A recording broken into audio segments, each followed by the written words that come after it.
Attention aux taxis en Roumanie, c'est le petit conseil que je vous donne aujourd'hui dans cette vidéo. Écoutez-la bien parce qu'elle pourrait vous permettre d'économiser plusieurs dizaines d'euros. C'est toujours plutôt intéressant.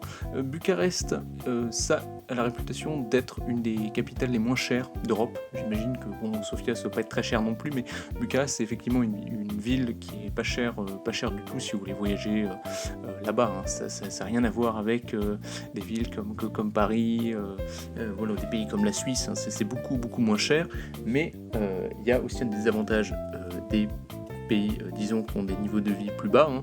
Le SMIC en Roumanie, c'est autour de 400 euros, je crois. Enfin, ils ne payent pas en euros, mais c'est à peu près l'équivalent de 400 euros, donc c'est quand même très peu.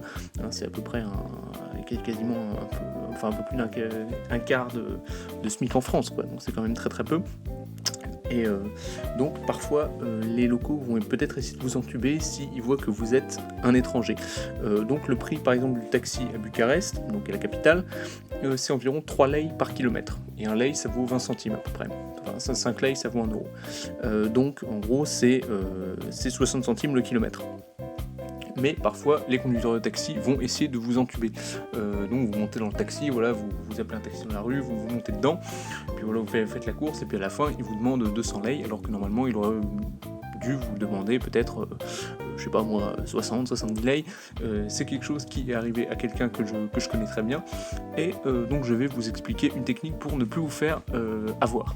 Donc quand vous voulez voyager en taxi, c'est très simple, regardez sur Google Maps la distance en voiture. Donc voilà, si par exemple vous voulez aller du point A au point B et que sur Google Maps il vous dit que ça fait 17 km, donc vous faites le calcul, 17 km x 3 lei, ça fait environ 30 plus 21, ça fait environ 50 lei. Donc quand vous appelez le taxi, effectivement, vous commencez à lui parler, vous dites, donc vous expliquez en anglais, bonjour, j'ai fait le calcul, on est d'accord, ça fait bien 17 km, oui, 17 km environ, oui. Donc ça fait bien autour de 50 lei, c'est ça? Oui, c'est ça, 50 lei, parce que vous êtes à 3 lei du kilomètre, et donc comme ça vous validez un prix dès le départ. Comme ça, après peut-être qu'il y aura des bouchons, peut-être qu'il y aura une déviation, etc., qu'il faudra un peu changer, mais vous aurez une estimation en gros, parce que comme ça, le conducteur, entre guillemets, piégé, il s'est mis d'accord sur un prix, il va pas essayer de vous arnaquer.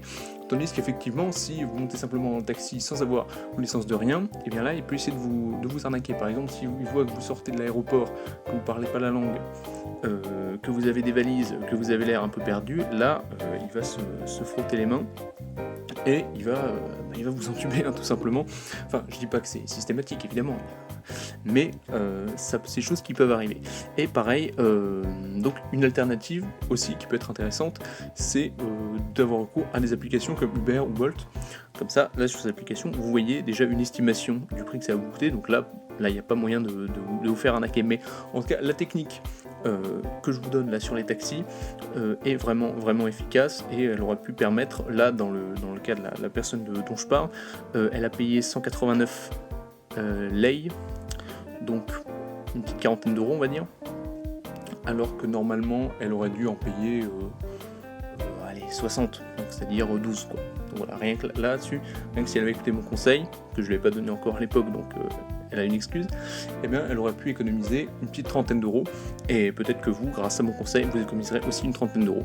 Voilà, donc j'espère que cette vidéo vous aura été utile, et je vous dis à la prochaine fois. Pensez à vous abonner, à mettre un j'aime, à partager votre expérience et vos astuces, et l'expérience bonne ou mauvaise, dans les commentaires, je me ferai un plaisir de les lire. Voilà, passez une très bonne journée.